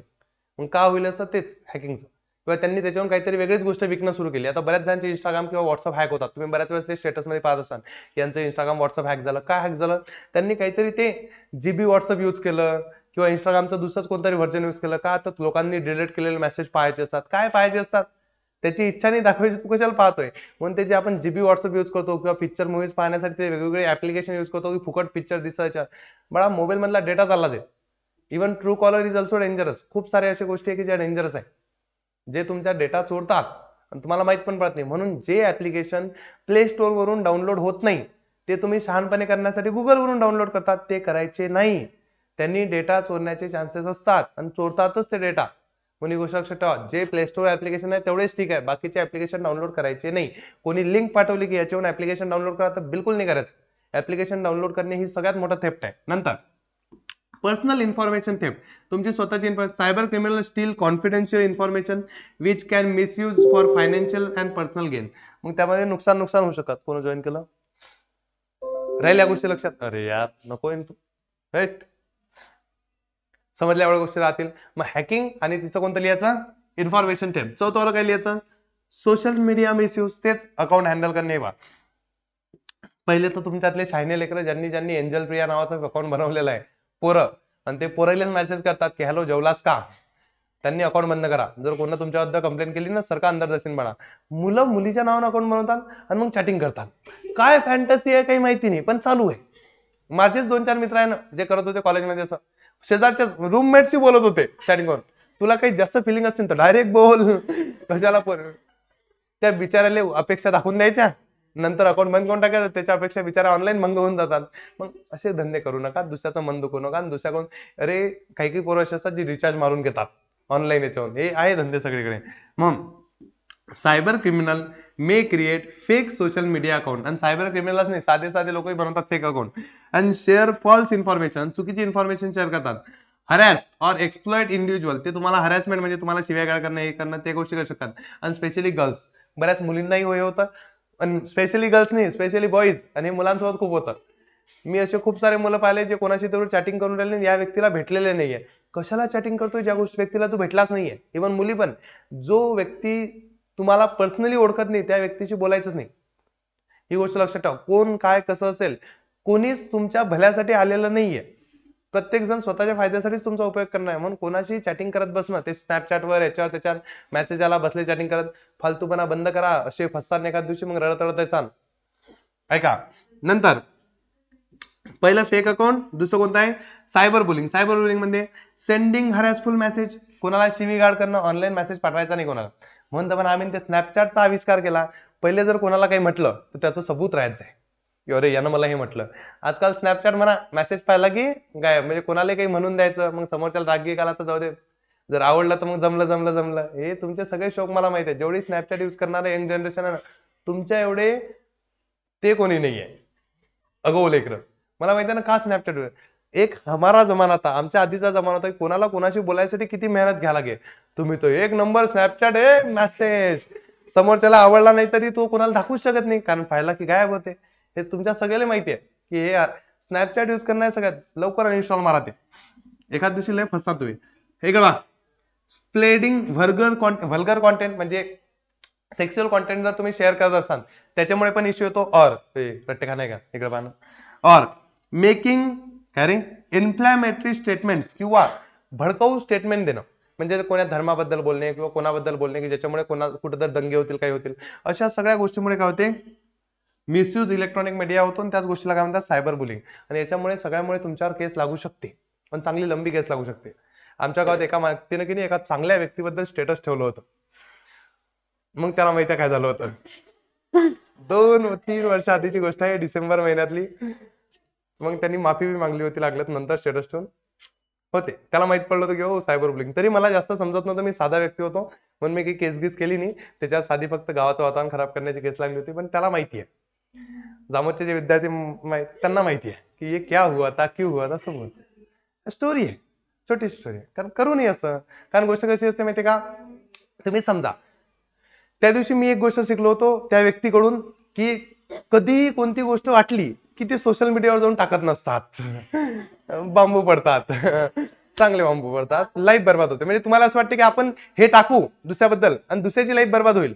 कधी कधी आपलीच बर्बाद होते आणि चांगली बर्बाद होते. हे सबको पता आहे. चलो समजली काय गोष्ट? मग चला ऐका, झालं एवढं समजलं, सिंपल साधं. आता पुढचं पायरेसी. पायरेसी बद्दल तेच की कोणी बनवलेली एखादी गोष्ट मेहनतीने बनवलेली जर तुम्ही स्वतःच्या नावावर विकसाल तर पायरेसी आहे. एखादं पुस्तक आहे आणि ते पुस्तक जर मी त्याच्यावरचं कव्हर कापून इकडे विकून राहिलो दुसऱ्याकडे माझ्या नावानं, किंवा त्यातला डेटा चोरतोय तर पायरेसी आहे. एखादी बनवलेला पिक्चर आहे तो मी इकडे क्रॉप करून दुसऱ्यांना सेंड करतोय तो हे आहे, पायरेसी आहे. इलिगल शेअरिंग म्हणजे downloading and distributing others written literature किंवा एखादं सॉफ्टवेअर किंवा एखादे फोटोज किंवा videos, music without permission is considered and piracy. साधी सिंपल गोष्ट कॉपीराईट समजते. जर इथं सध्याच कोणतं तरी गाणं वाजलं तर युट्यूब कॉपीराईट लावून देते. कॉपीराईट का? की तू इलिगली शेअर करतोय, तुझं परमिशन आहे का त्याची? नाही, मग त्यालाच पायरेसी म्हणतात. मग इलिगल शेअरिंग चालत नाही, केस लागते का? Cyber crimes via emails and social media. The fast information exchange, personal detail shared on platforms like email, तुम्ही स्वतःची इन्फॉर्मेशन त्याच्यावर टाकता. फेसबुकवर टाकता, कशावर टाकता, WhatsApp. Can be access by unwanted individual, हे कोणी पण पाहू शकतं बाकीचे लोक. लिडिंग टू स्पॅम, याच्यामुळे फ्रॉड होऊ शकतात, स्पॅम होऊ शकतात, मिसलेस अटॅक्स होऊ शकतात, like viruses, shutting down devices, असे काम होऊ शकतात. तुमच्या मोबाईलमध्ये काहीतरी येईन, तुम्ही क्लिक करसाल, निघाले. मग हे 5-6 गोष्टी सायबर क्राईम मध्ये लक्षात ठेवा की सायबर क्राईम मध्ये काय काय येतं. तर किती गोष्टी आहे टोटल? 6चे एक 2 पॉईंट लक्षात ठेवा, तरी काम भागते. हे ऐकल्याबरोबर सगळं लक्षात राहणार नाहीये, तुम्हाला काय करायला परत व्हिडिओ पाहावा लागेल, सगळं लिहून घ्यावं लागेल. लिहून घेसान तर काम पडेल. नेक्स्ट बघा, याच्या बाद काही नाही. आता सायबर क्राईम बद्दल थोडंसं कंट्रोल तर करावं लागेल ना, फ्रॉड व्हायला लागले होते. मग आपलं सगळ्यात पहिले कोण आलं तर महाराष्ट्र पुढे आला. म्हणजे सायबर क्राईम सगळ्यात जास्त महाराष्ट्रात होऊन राहिलं माहिती. थांब, आपण एक पोलीसवाल्यांची एक कमिटी तयार करू, त्याला आपण म्हणू सायबर क्राईम युनिट. काय म्हणू? सायबर क्राईम युनिट म्हणू. आणि सायबर क्राईम युनिट सगळ्यात पहिले महाराष्ट्रानेच तयार केलं होतं. कोणी तयार केलं होतं? सायबर क्राईम युनिट सगळ्यात पहिले महाराष्ट्राने तयार केलं होतं. त्याच्या पहिले एक ऍक्ट आला होता, त्या नाव काय होतं? IT act. कधी आला होता? हे आलं होतं की IT ऍक्ट कधी आला होता? 2000. आणि त्याचं काय होतं? सायबर क्राईम कंट्रोलसाठी आलता. का बघ, IT ऍक्ट 2000 वॉज इनॅक्टेड कधी? 2000 मध्ये आला होता.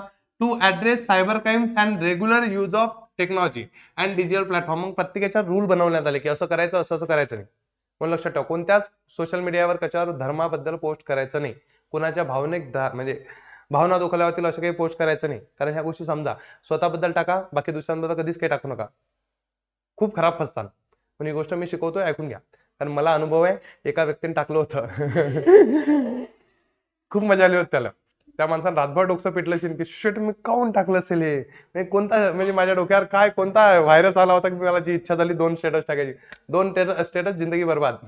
2 वर्ष लागले त्याच्यातून बाहेर निघाल त्याला. समजा ही गोष्ट. चलो, the act was amended in 2008 and strengthen. तेच मग त्या ऍक्टला डबल सुधारणा करण्यात आल्या, डबल काहीतरी स्ट्रॉंग रूल करण्यात आले. कारण कसं आहे, जेवढं टेक्नॉलॉजी वाढत जाईल ह्या गोष्टी वाढत जातील. 2000 मध्ये ह्या गोष्टी खूप कमी होत्या, 2008 मध्ये थोड्या वाढल्या, 2024 पर्यंत ह्या गोष्टी एवढ्या वाढल्या की दररोज काही ना काही सायबर क्राईम सुरू आहे. दररोज किती सारे लोक लुबाडल्या जातात. इव्हन मला पण ते असे टेलिग्रामला मेसेज येतात की तुम्ही काय करा माहितीये का, इथं यांना रेटिंग द्या, मग तुम्हाला पैसे भेटतील. मग मी ते ओपन केलं, मी चेक केलं, मग मी त्यांना रेटिंग देण्याचं मला माहिती होतं कुठपर्यंत फ्रॉड होऊ शकतो. मग त्यांना रेटिंग दिले, मग त्यांनी मला पैसे पाठवले 150 रुपये. मग मी खुश झालो की वाव 150 आले. म्हणजे आता तुम्ही एक काम करा, हे असं हॉटेल आहे, यांना ट्रान्झॅक्शन करा 2000 रुपयाचं. मग तुम्ही यांना 2000 पाठवसान, हे तुम्हाला 5 मिनिटात 2500 रुपये वापस पाठवेल. म्हटलं तू काय मला तो समजतो इधर क्या वो लिखा आहे मग असं करून मी त्याला पाठवत नाही. मग 150 रुपये कमावले. मग डबल मला दुसऱ्या व्यक्तीकडनं आलं की तुम्ही रेटिंग द्या, तुम्हाला मी 300 रुपये पाठवू. मग मी रेटिंग दिली, 300 रुपये आले. म्हणजे आता तुम्ही हॉटेलला हे पाठवा. असं करून मी दररोज 300-400 रुपये कमावतो फ्रॉड करून. मग जो भी मला मेसेज केला रेटिंग मी देतो, फक्त रेटिंग. त्याच्यावर ट्रान्झॅक्शन म्हटलं गेले, ट्रान्झॅक्शन करायचं नाही. म्हणजे 150-200 रुपये आले तेच गरीबाचं भागते.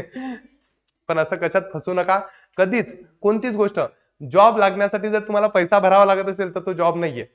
जॉब मध्ये पैसा भेटत असतो, ही गोष्ट लक्षात ठेवा. म्हणून पैसा कोणत्याच गोष्टीत भरू नका, यात फसतानच. चलो ऐका, punishment for cyber crime.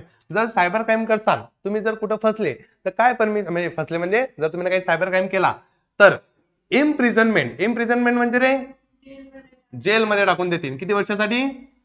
Up to 3 years. किंवा फाईन लागेल तुमच्यावर किती? 5 लाख रुपये. किडनी का लागतील तुम्हाला, दोन्ही बी तुमच्या. ते चांगले असतील तर. आधीची दारू पिऊन काही लिव्हर गिव्हर डॅमेज झाला तर मग तेही विकता येणार नाही का. समजलं? सोपं आहे, मस्त. मग आता सायबर क्राईम युनिट सगळ्यात पहिले कोणत्या स्टेटनी काढलं होतं? महाराष्ट्र. बोललो का रे? वॉज फर्स्ट स्टेट टू एवढं आहे.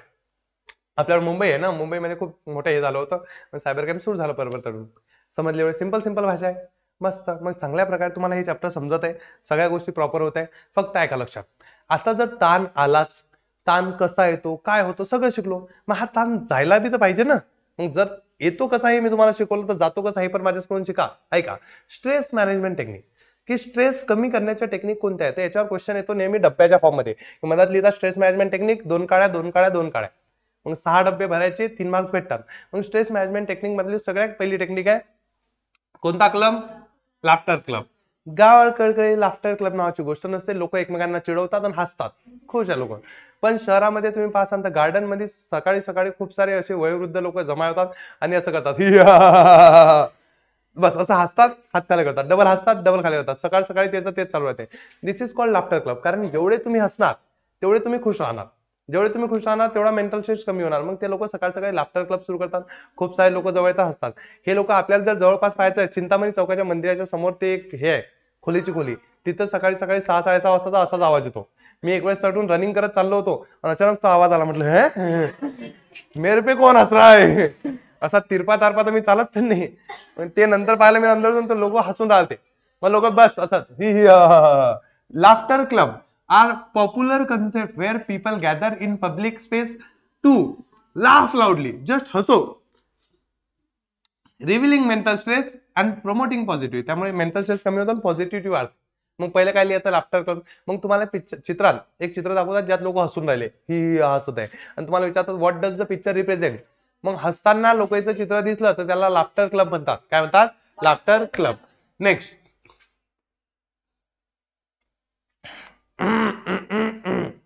ऐका, एक्सप्रेसिंग फिलिंग्स. फिलिंग्स एक्सप्रेस करणं म्हणजे जर तुम्हाला काही खराब वाटते, काही चांगलं वाटते, तर हे शेअर करण्यासाठी तुमच्यावर कोणीतरी व्यक्ती पाहिजे.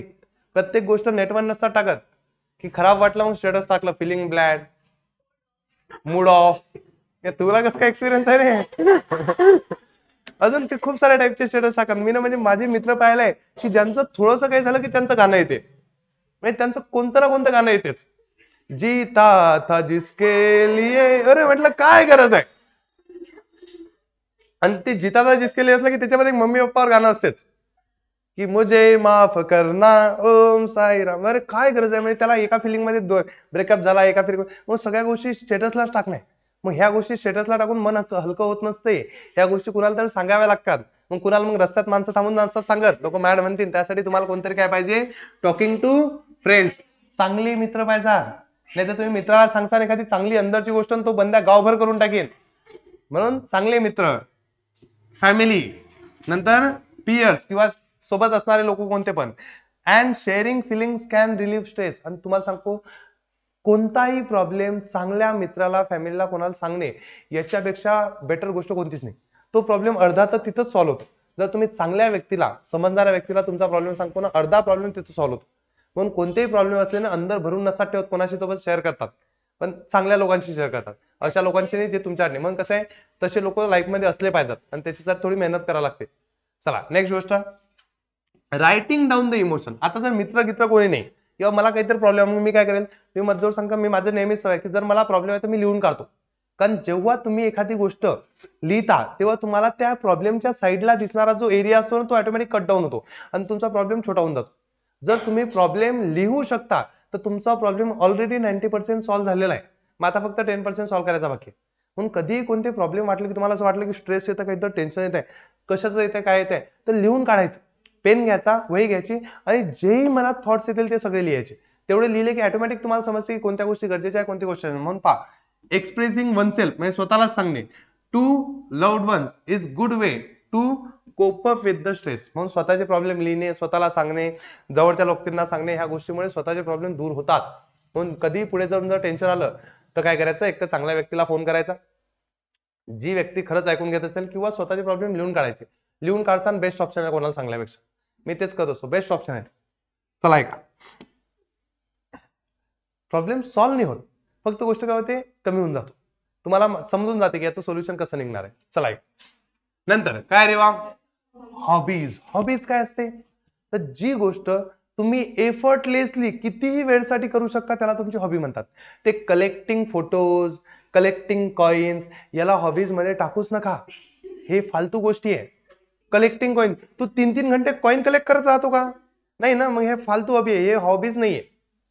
हॉबी काय म्हणतात, की ज्या गोष्टी केल्यामुळे तुम्ही कधीच थकत नाही, ती गोष्ट तुम्ही कंटिन्युअसली किती वेळ करू शकता त्याला म्हणतात हॉबी. आणि हॉबी काय करू शकते, तुम्हाला किती मोठं टेन्शन येऊ द्या, जर तुमच्या लाईफमध्ये खूप प्रॉब्लेम आहे, आता माहिती आहे की हे प्रॉब्लेम खूप आहे, टेन्शन जास्त येऊन राहिलं, आणि तुम्ही जर तुमची ती गोष्ट करायला लागले की तुम्ही मागचं सगळं विसरून जाता, त्या गोष्टीला म्हणतात हॉबी. आणि हॉबी पाहिजेच, प्रत्येकाकडे नसते. माझी टीचिंग हॉबी आहे. मला जेव्हाही जास्त टेन्शन येते मी सुरू करतो शिकवणं. माझ्या लाईफमध्ये खूप मोठे प्रॉब्लेम आले होते 2020 मध्ये, लॉकडाऊन मध्ये, कोविडमुळे. तर कोविडमुळे माझे वडील वारले होते, सगळ्या गोष्टी झाल्या होत्या लाईफमध्ये. सगळ्या गोष्टी अशा होत्या की सगळं कमावणं मला आहे, मी एक टाइमला रिलॅक्स होतो, ते सगळं घरची फॅमिली तुझ्यावर रिस्पॉन्सिबिलिटी आहे. मलाच माहिती आहे कंडिशन कशी होती. मी त्या फेज मधून बाहेर आलोय, त्याचं रिझन आहे टीचिंग. कारण मला टीचिंग आवडायचं. मी पोस्ट ऑफिसमध्ये लागलो, तिकडनं थोडंसं पेमेंट येत होतं, घर चालायला लागलं, तरी मी सॅटिस्फाईड नव्हतो. मला असं वाटायचं की खूप सारे प्रॉब्लेम आहे आयुष्यात. मी टीचिंग करायला लागलो, 4च मुली शिकवल्या, 4च मुली होत्या पहिल्या बॅचमध्ये, 4च लेकरं येत होते, त्यांना शिकवतो दिवसभर. स्टील खुश होतो मी, खूप खुश होतो. कारण काय, तर या टीचिंगमध्ये हॉबी 8-8 घंटे शिकवायचो. त्याच्यानंतरची बॅच 10-10, 12-12 घंटे शिकवलं. त्यानंतर कुठे रिझल्ट आले, तालुका टॉपर मुलगी आली पहिल्यांदा जामोद म्हणून कोणतरी, मग मोठी बॅचेस सुरू झाल्या. मग मी याला कुठेतरी फायनान्शियली आणलं, ती जॉब सोडून दिली. मग ह्या गोष्टी का झाल्या, ती हॉबी होती माझ्याकडे. ती जर नसती ना, तेव्हा तर मी तुम्हाला स्वतःला सांगतो, ती स्टोरी खूप मोठी आहे. बट हम वहां से उठकर आए की जिस कंडिशन में लोग अपने आप को पंखे से लटका लेते हैं. त्याचं रिझन आहे फक्त हॉबी. का, तर मला टीचिंग आवडायचं. आणि ते लेकरं असले तर मला खूप शांत वाटायचं की चला काहीतरी चालू आहे. ते लेकरं घरी गेले, 3-4 लेकरं शिकवून झालं, ते घरी गेले की माझं टेन्शन वापस यायचं. मग ते लेकरं परत आले की टेन्शन चाललं जायचं, मी परत शिकवायचो. मग हॉबी मस्ट आहे तुम्हाला लाईफमध्ये. कारण प्रॉब्लेम येणारच आहे, पण कोणती तरी अशी गोष्ट पाहिजे की ज्याच्यामुळे तुमचं सगळं तुम्ही विसरून ते काम करत राहतात. आणि ती गोष्टीला जर तुम्ही स्वतःचं प्रोफेशन बनवलं, मजे मजे, किती शिकवा, थकतच नाही माणूस. रात्रंदिवस तुमचा गळा सुजून जातो शेवटी, पण थकत नाही. फुकटमध्ये पुण्यासारख्या याच्यात मी फुकटमध्ये लेक्चर शिकवतो. बाकी लोकांना भरोसाच नाही बसत आहे. का, हॉबी. चलो बघू इथं. तर engaging in hobbies like photography, cooking, dancing, reading, drawing और मटेरियल कलेक्शन खोडून टाकेल, हे नाही आहे. It is not a hobby. तेव्हा फोटोग्राफी आहे, कुकिंग आहे, डान्सिंग आहे, रीडिंग आहे, ड्रॉइंग आहे किंवा टीचिंग आहे, ह्या सगळ्या हॉबीज आहे. ह्या सगळ्या काय हॉबीज आहे. Helps to utilise free time productivity and keep the mind positive. त्यामुळे माइंड पॉझिटिव्ह राहतो, तुम्ही त्यात गुंतलेले राहता, सगळे प्रॉब्लेम तुम्ही विसरून जाता. समजलं का? चलो इकडे पहा. Focusing on hobbies divert the mind. तुम्ही जेव्हा हॉबीवर फोकस करता तेव्हा तुमचा माइंड डायव्हर्ट होतो from the negative thoughts and promoting mental wellbeing. आणि त्यामुळे तुमचं डोकं शांत, स्थिर आणि चांगलं बनते. म्हणून ही गोष्ट लक्षात ठेवा. टेन्शन लाईफमध्ये खूप असतील, पण तुम्हाला आवडतं काम जर तुम्ही आयुष्यभर करसाल, ते तुम्हाला कामच नाही वाटणार. मी इथून दररोज रात्री 10 वाजता घरी जातो, सकाळी 6 वाजता निघेल असल्यावर 10, 10:30, 11, 12 घरी जातो. तरी मी घरी जाऊन कधीच असं म्हणत नाही की मी यार खूप काम केलं आज. हे वाक्य असते की आज खूप थकलो, खूप शिकवलं आज. आणि शिकवणे इज नॉट अ काम. ते समजा की जेव्हा तुम्ही जे रोज करता त्याला तुम्ही काम समजणार नाही, त्या दिवशी तुम्ही जिंकले आयुष्यात. चलो नेक्स्ट. पैसा तर येणारच आहे काय. चला ऐका. म्युझिक आणि आर्ट. आता हेच हॉबीज मध्येच म्युझिक आणि आर्ट येतं, पण याचा एक सेपरेट पॉईंट बनवायचा की जर listening to music, singing, participate in activities like drawing, music lesson improve the mood and reduce the stress. तुम्हाला सांगतो, गाणं आजूबाजूला जे वाजतंय ना त्याच्यानुसार तुमचा मूड बदलतो. कारण तुमच्या बॉडीमध्ये हार्मोन रिलीज होतात, तुम्हाला बेटर फील होतं. म्हणून लक्षात ठेवा, जेव्हाही तुम्ही कोणती गोष्ट करता तेव्हा आजूबाजूला काय सराउंडिंग मध्ये म्युझिक चालू आहे त्याचा खूप इफेक्ट होतो. म्हणून सवय लावा, एक चांगली प्लेलिस्ट बनवा हिट गाण्यांची मस्त अशी की ज्याच्यामध्ये एकदम फंकी गाणे असतील. मोस्टली रणवीर सिंगचे टाकतात, जॉलीवाले गाणे. ते दुःखेवाले नका टाक जा, नाही तो अच्छा चलता हूँ दुआ में याद रखना, ते वाले नाही. ते वाले की ते कोणते आहे रे चांगले गाणे सांगतो, अरे आठव ना. सगळे त्याचे भारीवाले पिक्चर जेवढे बी फ्लॉप झाले त्याचे पिक्चर, त्याचे सगळ्याचे गाणे चांगले आहेत. मी सांगतो, त्याचे जेवढे फ्लॉप झाले होते, तमाशावाला पिक्चर बघा, तमाशामधले गाणे चांगले आहे. अजून ते वाले गाणे भरा आणि एकदा ऐकून बघा, मूड एकदम जॉली राहतो, खुश राहता, तुम्ही यंग राहता. कारण काय, ते मागे चालू असले की तुम्हाला सगळ्या पॉझिटिव्ह गोष्टी आठवतात. म्हणजे लिजा, music has the ability to change the person's mindset. Music तुमचा माइंडसेट चेंज करू शकतो, contributing to relaxation and happiness. त्यामुळे तुम्हाला रिलॅक्स आणि हॅपी पण वाटू शकतो. पण टेन्शन आलं ते करायचं, असं नाही की आयुष्यभर गाणेच ऐकत बसले. टेन्शन आल्यावर मूड चेंज करण्यासाठी गाणे ऐकणे इज गुड. चलो 4 झाले, 6 पाहिजेत. 2 आउटडोर स्पोर्ट्स. स्पोर्ट्स पेक्षा बेटर ऑप्शनच नाही काही जिंदगीत. स्पोर्ट्स पेक्षा बेटर ऑप्शन का नाही सांगतो. स्पोर्ट्स मध्ये जो माणूस घुसला, स्पोर्ट्स मोस्टली एकट्यात होत नाही, माहिती आहे ना. स्पोर्ट्स एकट्यामध्ये पॉसिबल नाही आहे. मिनिमम 2 लोक तर राहतात खेळण्यासाठी, आणि कधी कधी पूर्ण टीम्स लागतात. आणि जेव्हाही टीम्स लागतात तेव्हा तुम्ही फिजिकली इन्व्हॉल्व्ह होता, सगळ्या गोष्टी इन्व्हॉल्व्ह करता, आणि तेव्हा सगळं टेन्शन ऍक्च्युअली जातं. आता माझा प्रॉब्लेम असा आहे की मला कोणता स्पोर्ट जमत नाही, त्यामुळे मी खेळत नाही. त्यामुळे आता काही ऑप्शन नव्हतं माझ्याकडे, म्हणून मी आलो टीचिंग मध्ये. म्हणून पहा, आउटडोर गेम्स. थांबरे. Outdoor games and sports are beneficial for physical exercise. त्यामुळे एक्सरसाइज पण होते, इम्प्रूव्हिंग डिसिप्लिन. तुमचा डिसिप्लिन वाढतो, कारण जे काम तुम्हाला दिलंय ते करावंच लागतं स्पोर्ट्समध्ये. मग तुमचा डिसिप्लिन वाढतो. अँड काय रे हे सांग, युनिटी वाढते. युनिटी का वाढते, कारण तुम्ही जर स्पोर्ट्स खेळता तर तुम्ही खूप लोकांसोबत काम करता. मग ती युनिटी वाढण्याची काय होते, ते एक स्किल येतं बॉडीमध्ये की लोकांसोबत कसं कोऑर्डिनेट करून काम करतात. लक्षात ठेवा, sports help to reduce loneliness. तुमचा एकटेपणा चालला होतो, इम्प्रूव्ह युनिटी वाढते, आणि टीमवर्क पण वाढतो. मग तुम्हाला टीम मध्ये काम कसं करायचं, काय नाही करायचं या गोष्टी समजतात. म्हणून मोठे स्पोर्ट्स खेळा. त्यानंतर सगळ्यात शेवटचं फिजिकल ऍक्टिव्हिटीज. फिजिकल ऍक्टिव्हिटीमध्ये सगळं येतं. रेग्युलर एक्झरसाइज, जिम मध्ये जाणं. मी पुण्यात आलो तेव्हाची कंडिशन सांगतो, 4 महिने मी काहीच काम नव्हतं केलं.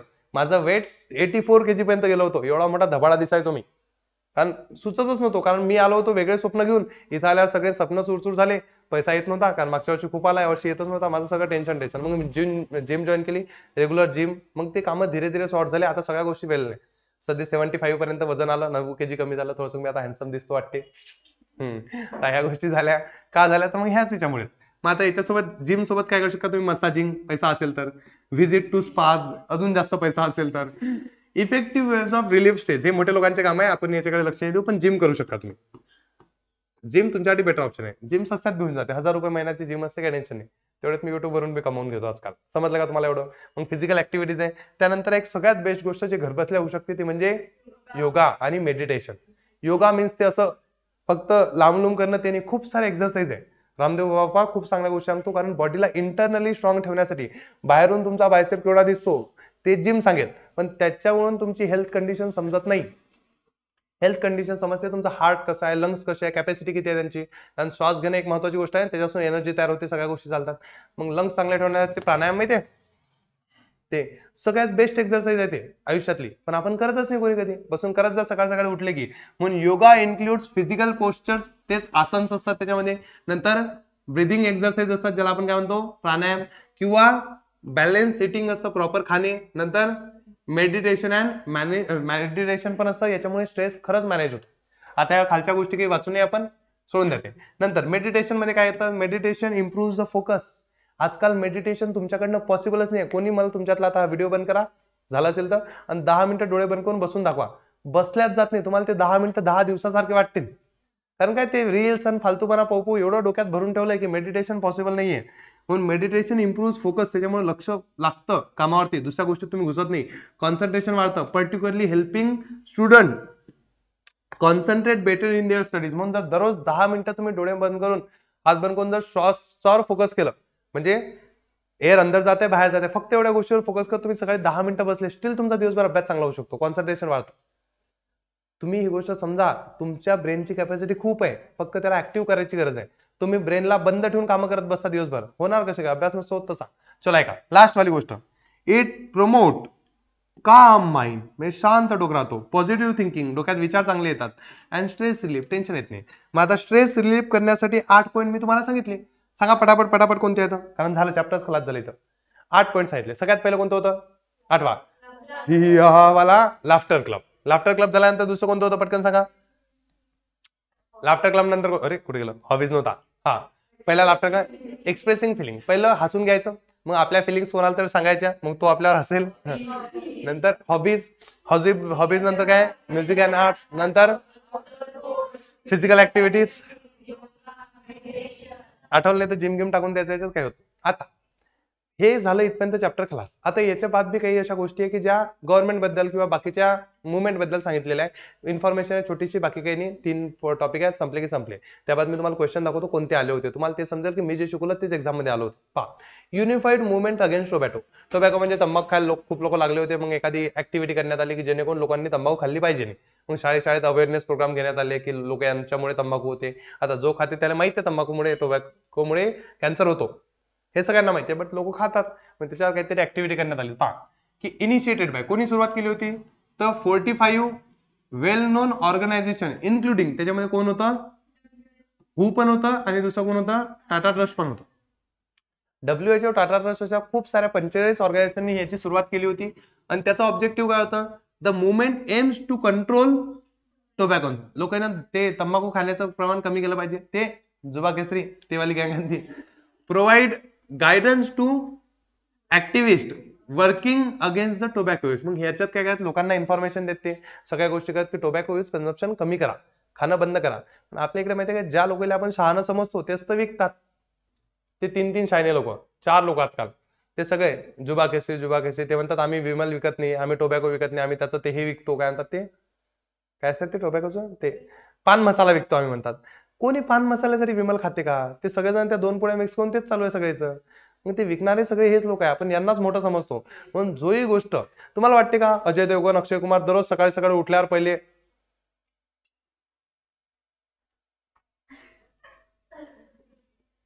गोड बॉर्डर वाटते का तुम्हाला पॉसिबल आहे?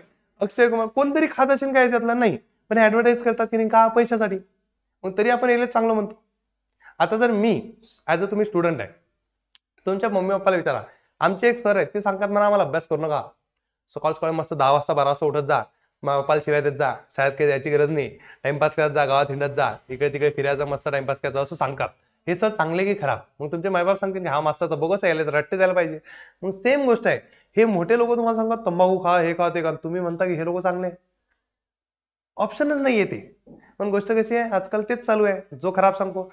प्रत्येक इन्फ्लुएन्सर पहा, जो बी मोठा इन्फ्लुएन्सर असेल, प्रत्येक मोठा इन्फ्लुएन्सर, काही एक दोन सोडले, चांगले चांगले लोक आहे, काहीतरी संदीप माहेश्वरिया झाला, तो मोठा थोडा एक मोठा माणूस आहे, बाकीचे अजून 2-4 जण जे प्रमोट करत नाही, पण बाकी 99.99% इन्फ्लुएन्सर युट्यूबवरचे, इंस्टाग्रामवरचे सगळेजण म्हणतात सट्टा खेळा. सगळेचे सगळे क्रिकेटर, तुम्हाला आवडणारा प्रत्येक क्रिकेटर म्हणते आजकाल आओ ड्रीम 11 टीम बनाते. मग तुम्हाला वाटतं का हे लोक सकाळी सकाळी उठल्यावर पहिले टीम बनवत असतील? हे जर टीम बनवायला लागले तर हे कधी टीम मध्ये बसतीलच नाही. मग ही कंडिशन समजा की ते लोक बिलकुल चांगलं नाही आहे कोणी, ते सगळेजण पैसा कमवण्यासाठी मजा करून राहिले. म्हणून या लोकांना फॉलो केल्यापेक्षा 2-4 चांगल्या लोकांना फॉलो करा ढंगाच्या. चला का ऍक्टिव्हिटीज काय करत होते हे लोक? मग active in spreading awareness about the danger of tobacco dangers आहे हे सांगत होते, ते सांगत होते. काही नाही आहेत या मुवमेंट बद्दल काही विचारतील पण एक्झाम मध्ये, फक्त असो माहिती असो की युनिफाईड मुवमेंट अगेन्स्ट टोबॅको निघाली होती. चलो नंतर कोणतं आहे? सलाम मुंबई फाउंडेशन. सलाम मुंबई फाउंडेशन काय असते मी तुम्हाला पहिले समजून सांगतो. पण याच्यात काय फोकस एरिया, हे कशावर लक्ष देत होते? तर the foundation runs a programme to empower childrens in slum areas focusing on the education, sports, arts and businesses. बाहेर सामान नाही, तुमचे सगळे लेकर आत येतील, मग माझे वांदे करून टाकसान तुम्ही. ऐका मग काय होते, तर असे बरेचसे लेकर होते की जे शिक्षणासाठी त्यांच्यावर पैसा नाही आहे, स्पोर्ट्स मध्ये याच्यात चांगले आहे पण ते पैसा लावू शकत नाही. मग त्यांना हे फाउंडेशन हेल्प करतं. कोणतं फाउंडेशन आहे? सलाम मुंबई फाउंडेशन. हे त्यांना encourage the children to pursue education. मग ते त्यांचं एज्युकेशन पूर्ण करण्यासाठी त्यांना मदत करतं, बाकीच्या गोष्टीसाठी मदत करतं. आणखीन सोबतच work toward making society tobacco free, सोबतच टोबॅको फ्री सोसायटी बनवण्यासाठी मदत हे करतात. त्यांचे अचिव्हमेंट्स काय याचे? The foundation has made certain district in Maharashtra completely tobacco free. यांनी काही काही राज्यातून, म्हणजे काही काही राज्य म्हणतो सॉरी, डिस्ट्रिक्ट मधून, जिल्ह्यातून पूर्ण टोबॅको गायब केला, कोणी तिथलं खात नाही असं यांना वाटत असेल, लोक अंदर खातातच. ऍक्टिव्ह सिन्स 2002 पासून हे working with schools both urban and rural area, म्हणजे गावातले शहरातले सगळ्या स्कूल सोबत कामं करत आहे. हे वाचून घेतात, आता फालतू गोष्टी आहेत, फालतू म्हणजे चांगल्या चांगल्या गोष्टी आहे, बट एक्झामच्या मनाला काही कामाच्या नाही आहे, पण आहे कोणीतरी चांगले कामं करत आहे. लास्ट गव्हर्नमेंटच्या स्कीम पण असतात. तुम्ही आज घरी गेल्यावर कसा मोबाईल बंद करा आणि गुगलला सर्च करा हाऊ टू कमिट सुसाईड. करसान नाही तर बावले हो, माझं नाव येईन सगळे जय. ऐका फक्त सर्च करा, तुम्हाला एक हेल्पलाईन नंबर दिसेल, म्हणजे गव्हर्नमेंट स्वतः तुम्हाला सांगत आहे की भाऊ तू माझ्यासोबत बोल, तुला काही प्रॉब्लेम असेल तर. पण हे फालतूपणा करू, कारण सुसाईड करणे हा बिलकुल आयुष्याचा सगळ्यात घेतलेला चुकीचा डिसिजन कोणता असेल तर सुसाईड आहे. कारण खूप साऱ्या सुविधा आहे, काही नाही होत. हे एवढे मोठे नेते की ते सगळे एवढे झोल करून जगून राहिले. कोण जगून राहिले त्याला माहिती ना, बेशरम बनव, बी बेशरम. हा रूल लक्षात ठेवा, जेवढे तुम्ही बेशरम बनसाल तेवढे सुखी राहाल. म्हणून कसं आहे माहिती का, स्वतःबद्दल पॉझिटिव्ह राहायचं, थोडं बेशरम बनायचं. फक्त मायबापाचा बेशरमपणा घेऊ नका, नाही तर मायबाप सांगायला अभ्यास करणं जाय ना बे, तू बुटग्या, तू काय सांगता बेशरम आहे, सट खायचं नाही, असा फालतूपणा नाही. सोसायटी सोबत बेशरम बना.